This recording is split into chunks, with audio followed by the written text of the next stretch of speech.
அனைவருக்கும் வணக்கம். நான் நந்தினி. இன்று இருக்கக்கூடிய சில முக்கியமான டிஃபென்ஸ் அப்டேட்ஸை பார்க்கலாம். ரஷ்யாவிடமிருந்து பீரங்கி என்ஜின்களை வாங்கும் இந்தியா. ட்ரம்ப் ஈரானுக்கு வைத்த ஒரு கோரிக்கை. அதற்கு ஈரான் என்ன பதில் கொடுத்திருக்காங்க?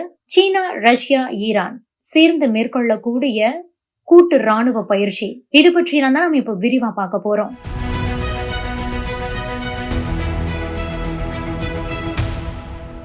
முதலில் ரஷ்யாவிடமிருந்து பீரங்கி என்ஜின்களை வாங்க இந்தியா ஒப்பந்தம் செய்துள்ளது.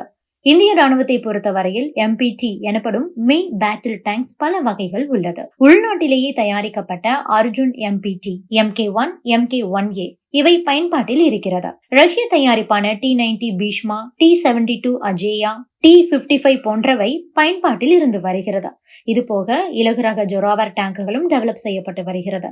இந்த லிஸ்டில் தான் சோவியத் காலத்து T-72 அஜேயாவை அப்கிரேட் செய்ய வேண்டிய தேவை நமக்கு இருக்கிறது. 5 வருடங்களுக்கு முன்பாகவே குறைபாடுகள் அனைத்தும் கண்டுபிடிக்கப்பட்டது. தற்போது அதை சரி செய்ய தேவையான நடவடிக்கைகள் எடுக்கப்பட்டுள்ளது.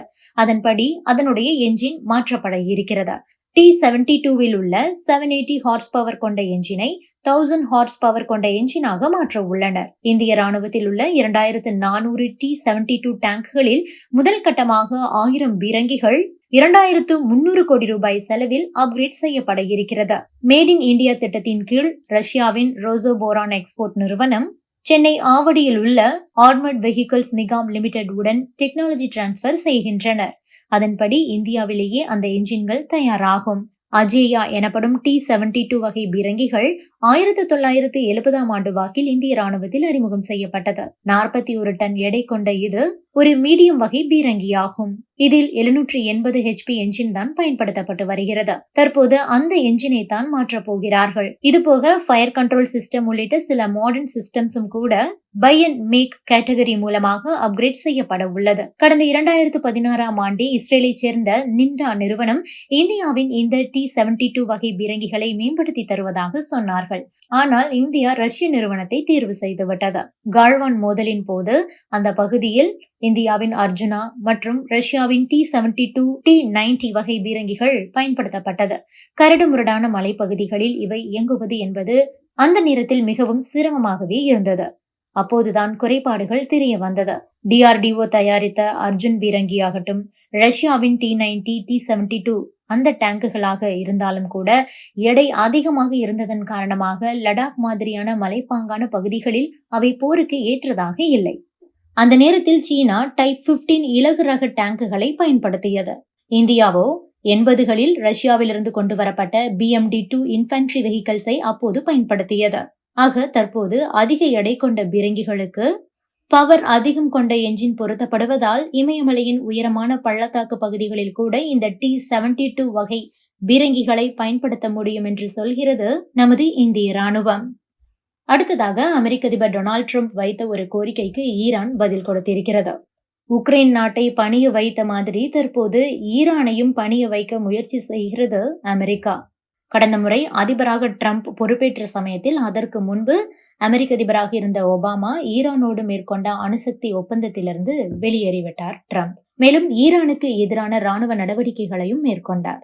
தற்போது மீண்டும் ஆட்சிக்கு வந்துள்ள ட்ரம்ப் அதே போல ஒரு நடவடிக்கையை மேற்கொள்கிறார்.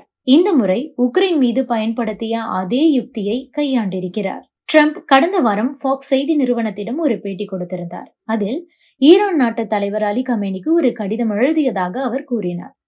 ஈரானை கையாள 2 வழிகள் தான் இருக்கிறது. ஒன்று, ராணுவ ரீதியாக அவர்களை கையாள வேண்டும். மற்றொன்று, 2 நாடுகளும் சேர்ந்து ஒப்பந்தம் போட வேண்டும். நான் ஒரு ஒப்பந்தம் செய்ய விரும்புகிறேன். ஏனென்றால் நான் ஈரானுக்கு தீங்கு செய்ய விரும்பவில்லை என குறிப்பிட்டார்.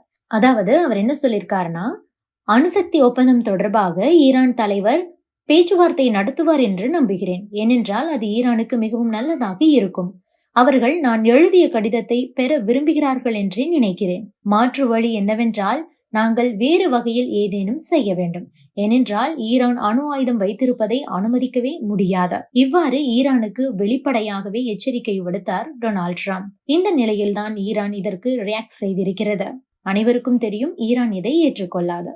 ஈரானின் உச்சபட்ச தலைவர் அயதுல்லா அலி கமேனி இதற்கு என்ன சொல்லியிருக்கிறார் என்றால், அமெரிக்காவின் பெயரை குறிப்பிடாமல் சில கொடுமை நாடுகள் பேச்சுவார்த்தைக்கு அழைக்கின்றன.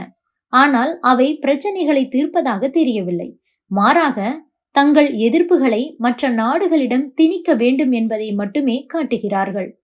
அதுதான் அவர்களின் நோக்கமும் கூட என கூறியிருக்கிறார் அலி கமேனி. ஆக அமெரிக்காவின் கோரிக்கையை ஈரான் ஏற்கவே ஏற்காது என்று திட்டவட்டமாக அவர் கூறியிருக்கிறார். அடுத்ததாக சீனா, ரஷ்யா, ஈரான் ஆகிய நாடுகள் சேர்ந்து மேற்கொள்ளக்கூடிய கூட்டு ராணுவ பயிற்சி. இப்போதைக்கு அவை கடற்படை பயிற்சிகளை மட்டும் மேற்கொள்கின்றன.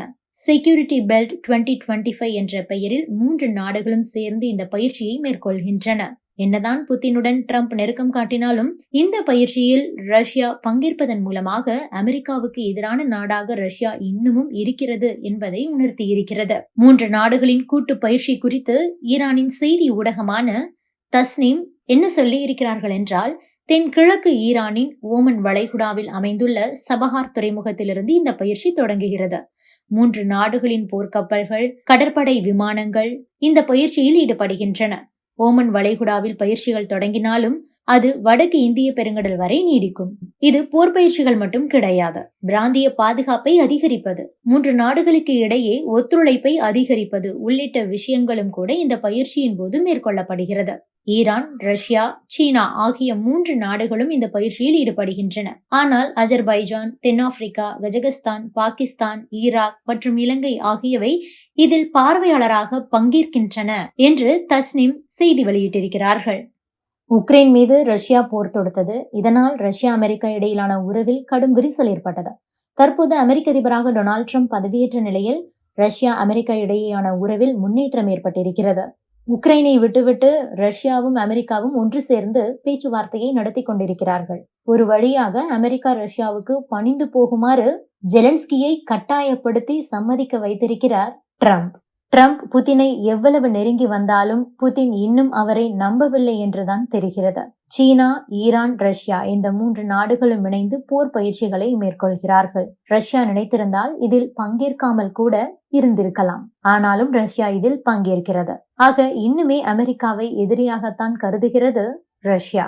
இதுபோக ட்ரம்பை நம்பாத புதின் ரஷ்யாவை கடுமையாக விமர்சனம் செய்யக்கூடிய ஒரு நபரை அமெரிக்காவின் புதிய ரஷ்ய தூதராக வேறு நியமித்திருக்கிறார்.